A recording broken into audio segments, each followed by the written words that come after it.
Cartman's mom is a dirty slut. And welcome back to ManBearPod. I'm Dan, I'm Misty. and this is the podcast that chronologically follows and watches and discusses every South Park episode in order, while at the same time fighting the technology it takes to show it to you online. We've had technology problems here, but hey, we're recording, we're here, we're still young, and we made it to the season 1 finale. Cartman's mom is a dirty slut. Um, Aired February 25th, 1998. A very high rated season finale. And yeah, probably one of the most controversial episodes there is, only because of season 2, and we'll get to that, plus the episode that is the next one that is not the conclusion of this episode, and we'll talk about all that controversy.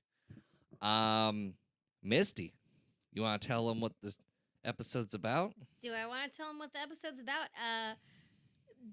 Basically, Cartman wants to know who his dad is.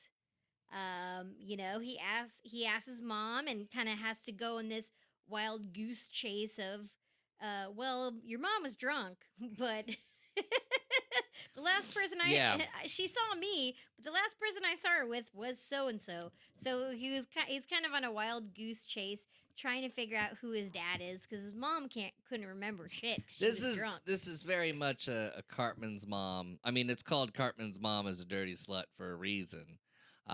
We've mentioned it here on the show before, but did you know that Leanne Cartman is actually based on Trey Parker's ex-girlfriend in college? Oh, so okay. The name or the person?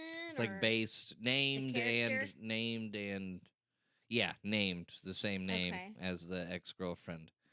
No idea if he's getting some stuff out by making Cartman's mom this way. No idea. But that's just a little did you know fact that that the name of Cartman's mom is the name of Trey Parker's ex-girlfriend. Oh, okay. There's also a subplot in this episode that also involves Cartman kind of being a victim, and it's Kyle and Stan record Cartman having a mental breakdown with a tea party in his backyard with his stuffed animals, and then they send it to Bob Saget's America's Funniest Home Videos. They call it America's Stupidest Home Videos. But I mean, that's this episode. But it's obvious, what they're making fun of. They were roasting Bob Saget pretty good, but Bob Saget was really corny on that show. Terrific stand-up, but family television in the early 90s that involved Bob Saget. Yeah. I still think was terrible for America. And shows like South Park being, I wouldn't even say edgy, but just being different. I think that's what's really shined in the 90s. Mm-hmm. But if you've never seen America's Funniest Home Videos, think YouTube on TV. Except you don't get to search. You're just kind of forced to watch just different scenarios of a dog hitting its owner in the nuts. Or men getting hit in the nuts with things. There's lots of, and women falling off boat docks. The funny part, though, the funniest part, or the corniest part, depending on how you see it, is Bob Saget does the voiceovers for all of the videos. And they're always cheesy and corny. Yeah. If I was Bob Saget, by the way, rest in peace, but if I was Bob Saget, I would have had them pay me like more money to come in and do those voiceovers. Yeah. Be like, this is terrible for my career, so you're going to pay me like $80,000 more. So this episode, but when I remember this episode, when this episode first came out, it started the whole hoopla between, every kid going to school, every boy going to school. Who do you think Cartman's mom is? Who do you think Cartman's mom is? Day finally came, and you watch this episode, and it's really, really funny. Like all the possible candidates of Cartman's dad is just absurd and wild. But also, this is one of those things like I said earlier this season, an episode to highlight in the Cartman psyche Mm-hmm. is this episode, because in this episode he gets embarrassed publicly again.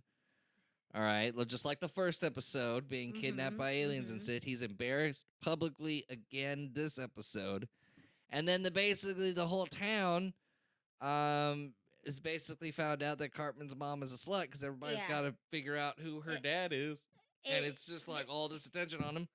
They're asking he's asking Mr. Garrison at the bar. He's asking mister Garrison, like, you were the last person seen with my mom.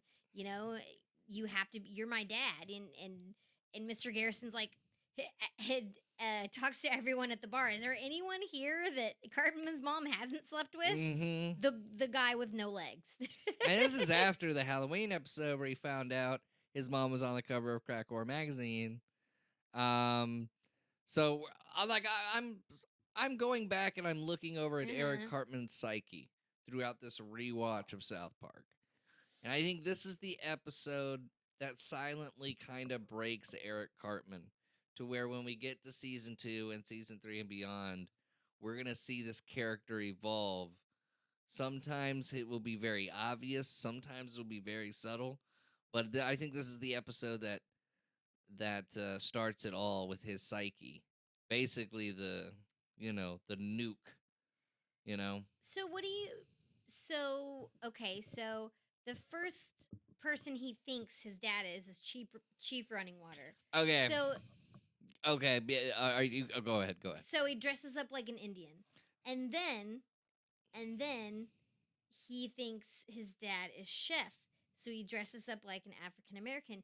Do you think that has anything to do with it's with the same his psychological, yes. like he yes. needs a because it's the same. He's lonely. It's the same psyche that has the tea party in the backyard with the stuffed animals. He's alone. Find out his mom's a whore on Halloween. He got kidnapped by aliens in the beginning of the show. They stuck something up his butt. You know. And I'm sure there was little things that happened. See, freaking got famous for being obese as fuck. You know. There's a lot of things affecting his psyche. I'm just saying, like, there are points you can watch in South Park. Like, let's just say your end point was Scott Tenorman must die when it came to Cartman, okay? And when it came to Cartman's psyche, whatever. You could trace it back to season 1. You could find the episodes that would go, oh, this is is how he got to the point. If your end point was Scott Tenorman. That's the thing. Throughout the show, Cartman has done a lot. But this is the episode that I feel broke Cartman the most and made him go into this way where it's just like he doesn't grow up, he doesn't mature. Meanwhile, Stan, Kenny, and Kyle are all maturing. You know what I mean? He's Cartman's kind of having his like little break with the tea party and everything, and then the boys record it and send it in, so the country is watching this happen, putting him under a microscope.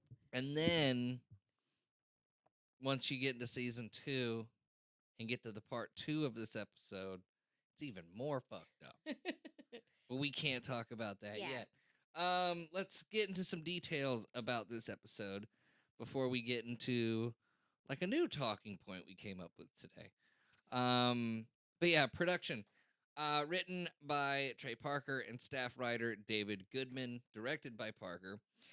South Park would sometimes have guest appearances by celebrities, but they would usually voice a supporting character or minor character.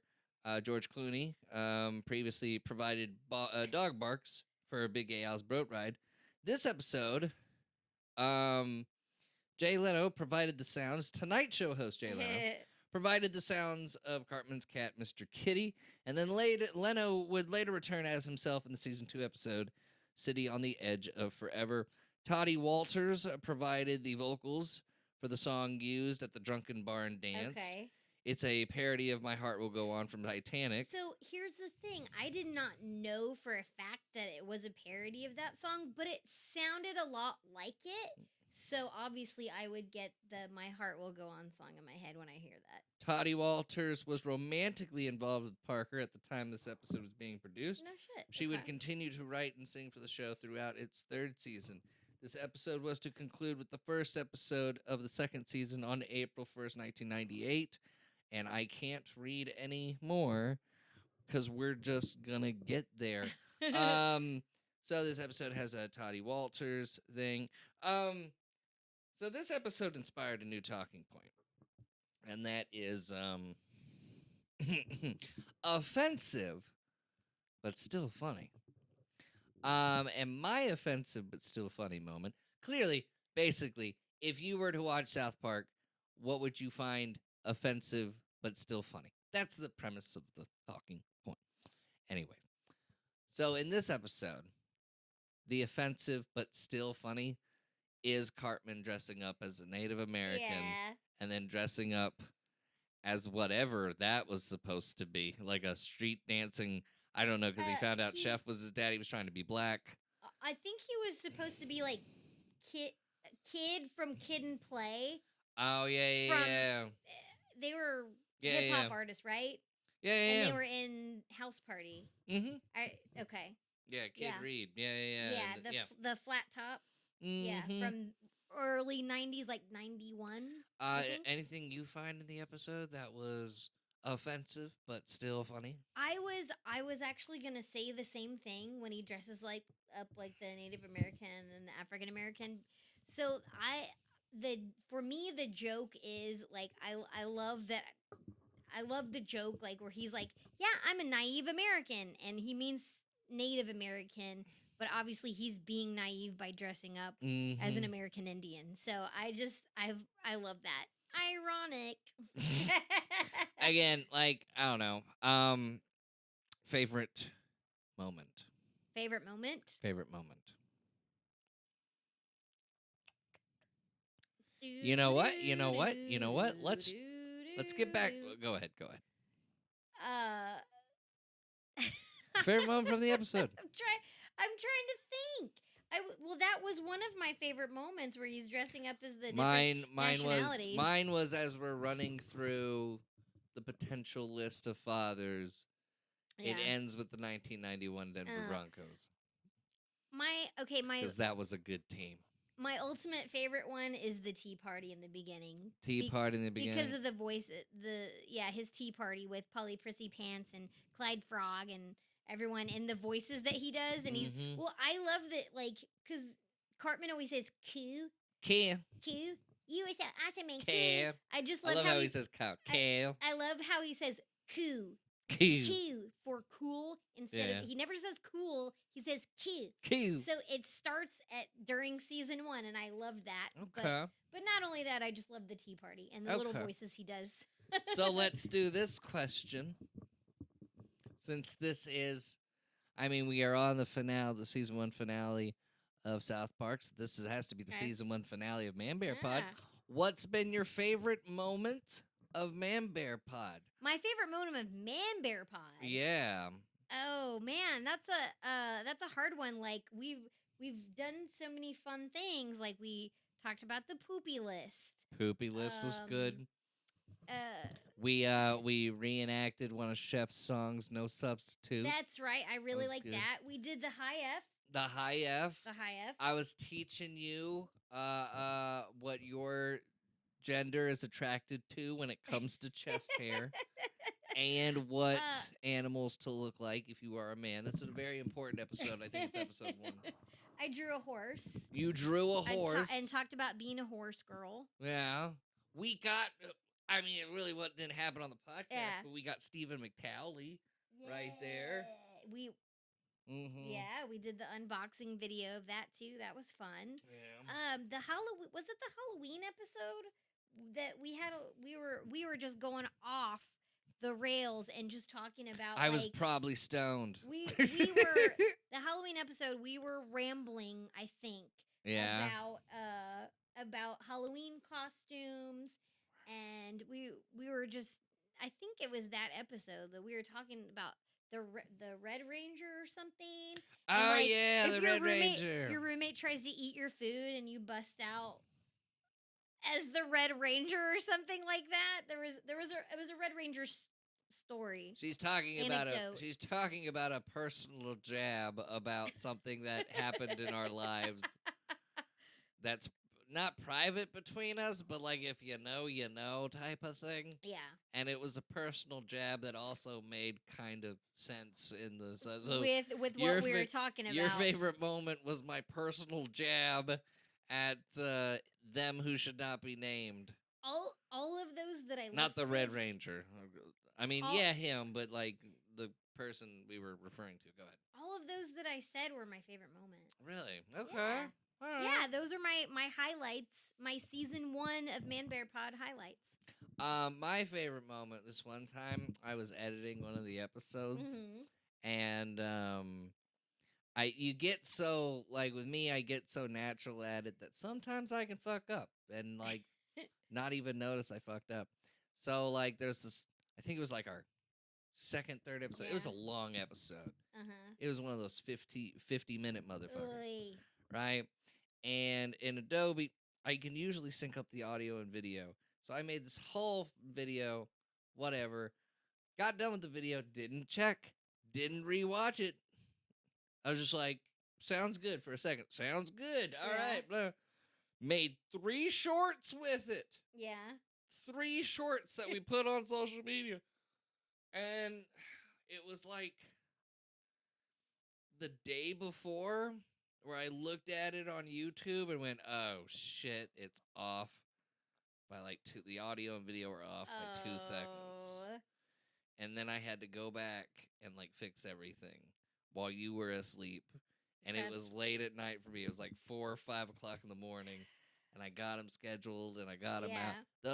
That was my favorite part. And also probably the poopy list. Yeah. Okay, Misti. Cartman's mom is a dirty slut, part 1. Yeah. Does it hold up? No. No? I mean, I think it's hilarious. But okay, my personal opinion, yes, but I don't think that, like, slut shaming is a thing, you know? I didn't really want to get onto this argument. No, I'm kidding. I don't know. I think it holds up, but, like, somebody could go, yeah, that's slut shaming. Sure. When, I don't know. Somebody can and will and has said that is problematic. Okay, but like, here's the thing about the term. The term slut shaming just like confuses me. All right, like I get what you're saying, but like the term slut shaming confuses me because it's like, hey, don't call that slut a slut over there. Don't call that woman. No. A slut, because there's not really a. No, because you're saying shaming, right? Yeah. All right. The word slut. Who am I shaming? And yeah, it says the word slut is a form of shaming. Oh, it means it in the. Okay, sorry, y'all. I took the whole term into the wrong context. That's what. I thought we were pointing at a woman, calling her a slut, but it was like, but don't shame her. Like I thought that. No. The way that I interpret it. Oops. The way that I interpret it is calling a woman a slut is shaming them. That's because yes, slut shame. It's the type of shame. Slut is the type of shame, not the person, not the victim. In the context of how I interpreted it, slut is like a noun. When slut is the term that is being used to shame. I get it now. Damn, I've been riding that viewpoint now for like 7 years and no one has made me. Okay, but no, I don't think anybody should be slut shamed. I just thought for 7 years it needed a new term because that's how I interpret it. I'm also a little bit special. Woo! Does it hold up? No. No. I'll tell you why it doesn't hold up. I don't know what I just admitted, by the way, on this podcast. That I'm stupid or that I'm sexist or that I'm both. I think it's just I'm You stupid. had a derpy moment. I have them all the time. Okay, I have a derpy moment, but I gotta stop having derpy moments and Yeah. such high pressure social topics. Like that time I farted during an abortion debate. I'm sorry. All I can think of. I farted on the side of Blue Lagoon. Smack. Anyway, it's the finale, y'all. We're just kicking it and Yeah. chilling. Does it hold up? No, it doesn't hold up. Because when I watch this episode, I'm drawn to those feelings I had when I was a kid, and I watched this episode with excitement. And then I waited for 4 weeks for this episode to conclude. And what we got is going to be your season 2, episode 1 premiere of ManBearPod. Terrence and Phillips. Not without my anus.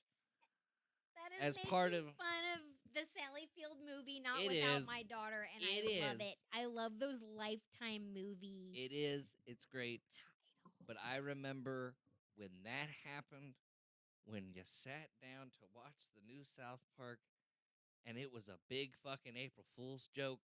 That sting is still with me at 35. Does it hold up? No. Because I will never show anyone this episode. Because of the way it affected me. But you also could be right about the slut shaming or whatever. But all in all, the humor in this episode's still there. Like, it's got some offensive but funny moments. It's got some iconic Cartman moments, as you said, dressing up as Kid and Play and everything. It's got the iconic Denver Broncos joke. Chef, okay, that's another underrated moment of the episode. Yeah. Chef's song is goddamn ridiculously funny. Yes. Not because of the content, but because of the length Yes. and where it's going. And it's like going on too long and it's getting a little bit more and more graphic. Oh, brilliant. That's probably like one of the most brilliant, underrated chef scenes in this entire episode. But other than that, I think we've just did another episode. Yeah. And it's the season 1 finale. Cartman's mom is a dirty slut. Don't know how we're going to put that on YouTube, but we're going to find a way. Thank you for watching us on YouTube. If you're watching us for the first time and you like what you see, hit subscribe and the notification bell and stuff, and give us a sub on YouTube. If you're listening on Spotify, welcome. Hit follow. If you are currently following, welcome back. Thank you guys so much for following us on Instagram, TikTok, Twitter. We really, really appreciate it. Our next episode for ManBearPod, Season 2, Episode 1. Oh my God, we completed a whole season? We're going to start another one? Dang. Terrence and Phillips, Not Without My Anus. For ManBearPod, I'm Dan. I'm Misty. And we'll see you for Season 2.